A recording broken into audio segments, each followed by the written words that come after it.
Hi and welcome to John's Maths Book. In this video, we'll be exploring another key concept in mathematics. If you find this tutorial helpful, then please show your support by subscribing, liking, and leaving a comment. Your positive engagement helps me create more content and allows me to bring you more valuable maths lessons. Without further ado, let's go over to the whiteboard. Let's use triple integrals and cylindrical coordinates to find the volume enclosed between a sphere and a cone, with the resulting shape resembling an ice cream cone. In this example, the sphere is defined by the Cartesian equation where z squared is equal to 8 minus into the bracket of x squared plus y squared, and the cone is defined by the Cartesian equation where z is equal to the square root of x squared plus y squared. The apex of the cone is where z equals 0 on the xy plane. Let's take a look at this structure in 3D form using a graphing tool. So this is the sphere in isolation, and in this case the upper hemisphere is above the xy plane and the lower hemisphere is below the xy plane. And this is the cone in isolation. The apex is at the origin and all of the cone is above the xy plane. If I put the two together, we get this structure where the two intersect. And if we limit the structure to where the two intersect, we get this. And we want to find the volume within. Note the volume includes the upper hemisphere of the sphere only, and therefore the lower hemisphere is redundant in this context. Our first step in the process of finding the volume is to convert the Cartesian equations of both the cone and the sphere into cylindrical coordinates. And so beginning with the cone, whose Cartesian equation is z equals the square root of x squared plus y squared, we need to convert the x's, y's and z's into r, theta and z. And to do this, we're going to make the substitution where r cos theta is equal to x, r sin theta is equal to y, and z will remain the same, so z is equal to z. And after making the substitution, we're left with z equals the square root of r squared into the bracket of cos squared theta plus sin squared theta. And using the trig substitution, where cos squared theta plus sin squared theta is equal to 1, we have z is equal to the square root of r squared. And taking the positive square root leaves z equals r. We now need to do the same thing for the sphere, whose Cartesian equation is z squared equals 8 minus into the bracket of x squared plus y squared. And making the substitution, we get z squared is equal to 8 minus r squared into the bracket of cos squared theta plus sin squared theta. And using the trig substitution, where cos squared theta plus sin squared theta is equal to 1, we're left with z squared is equal to 8 minus r squared. And as our volume relates to the upper hemisphere of the sphere only, we can take the positive square root of both sides of the equation to give z equals the square root of 8 minus r squared. To find the volume, we need to integrate over the region which we'll call E, and some infinitesimally small pieces of volume shown here as dv. We need to unpack this and define our region using cylindrical coordinates. This will give us our limits of integration for r, theta and z, and then look at what dv equates to in this context. So let's start with the limits of integration along the z-axis. The best way to think about this is that we're summing infinitesimally small pieces of volume along the z-axis between a function that defines the upper bound and one that defines the lower bound. And to help with this, let's limit our structure to show the region of intersection. So as we can see from this diagram, the structure has a sphere as the upper section and a cone as the lower section, which helps us define the limits of integration.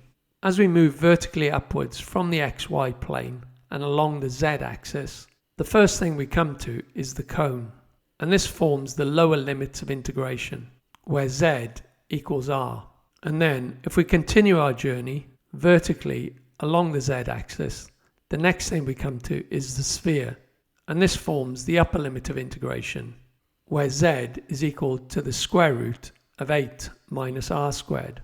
And now moving on to the limits of integration for r, if we look down from the z-axis, we see that a circle centered at 0 is cast on the xy plane. The upper and lower limits of r will be along the radius of the circle, where we'll sum infinitesimally small pieces of volume. The upper bound of r is the radius of the circle and is where the sphere interfaces with the cone. So to find this, we need to equate the equation of the sphere with the equation of the cone. And when we do this, we have r equals the square root of 8 minus r squared. And squaring both sides of this equation gives r squared equals 8 minus r squared. And if we add r squared to both sides of the equation, we have 2r squared is equal to 8. And therefore r squared is equal to 4.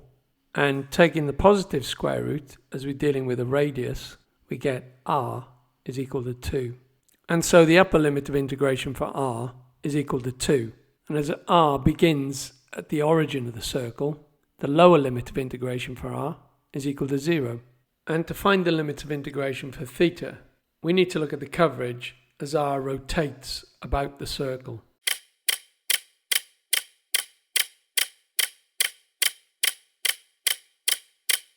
As we can see, r goes full circle and therefore rotates the full 2 pi or 360 degrees. So the lower limit of theta, where theta starts, is at 0, and the upper limit of integration is where theta finishes, and in this case it's 2 pi radians. We've defined our region using the limits of integration. Let's now unpack what we're integrating. So in our case it's dv. So dv represents infinitesimally small pieces of volume. We're using triple integrals to sum each of these to get the total volume. Let's look at the dimensions of one of these. If we look at the green shaded region, this represents an infinitesimally small piece of volume dv. We can think of this as a tiny rectangular box where the volume is given by the height multiplied by the width multiplied by the length. So let's apply this to the green shaded region. We can see that the height is along the z-axis, and it's an infinitesimally small piece of z represented by dz. The width of the box lies along the radial distance r, and is an infinitesimally small piece of r represented by dr. And the length lies along the arc of the circle and is infinitesimally small. Now the arc length of a circle is given by the radius multiplied by the central angle theta. In this case, theta is infinitesimally small, represented by d theta. If we now put all these infinitesimally small dimensions together, we see that the volume dv is given by dz rdr d theta. And we sum all these pieces of volume using our triple integrals to get the total volume.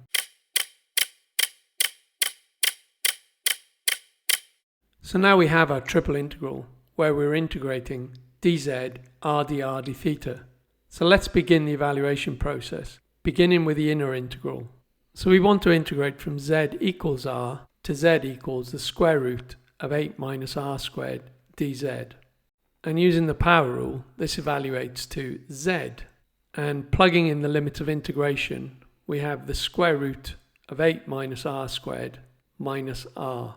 And for the middle integral, we want to integrate from r equals 0 to r equals 2, r into the bracket of the square root of 8 minus r squared minus r dr.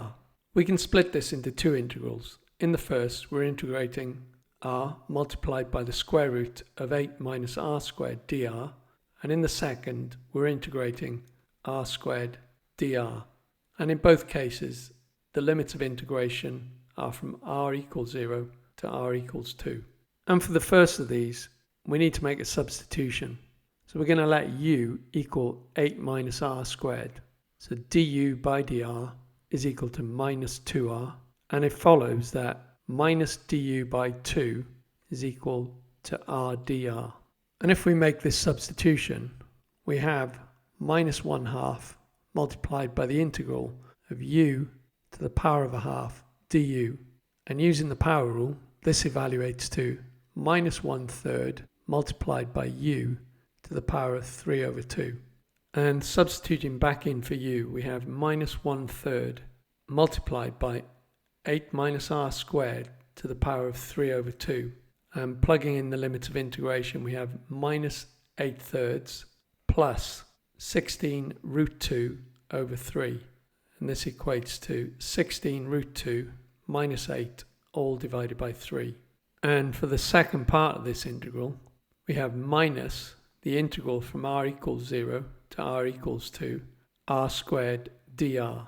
Using the power rule, this evaluates to minus r cubed divided by 3. And plugging in the limits of integration, we have minus 8 over 3 plus 0, which equals minus 8 over 3.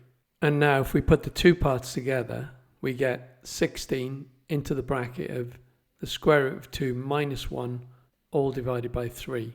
And for the outer integral, we want to integrate from theta equals 0 to theta equals 2 pi of 16 into the bracket of root 2 minus 1 divided by 3 d theta. And using the power rule, this evaluates to 16 into the bracket of root 2 minus 1 divided by 3 and multiplied by theta. And plugging in the limits of integration, we get 32 into the bracket of root 2 minus 1 divided by 3 multiplied by pi. And the lower limit of integration evaluates to 0. And this gives us the volume enclosed between the sphere and the cone.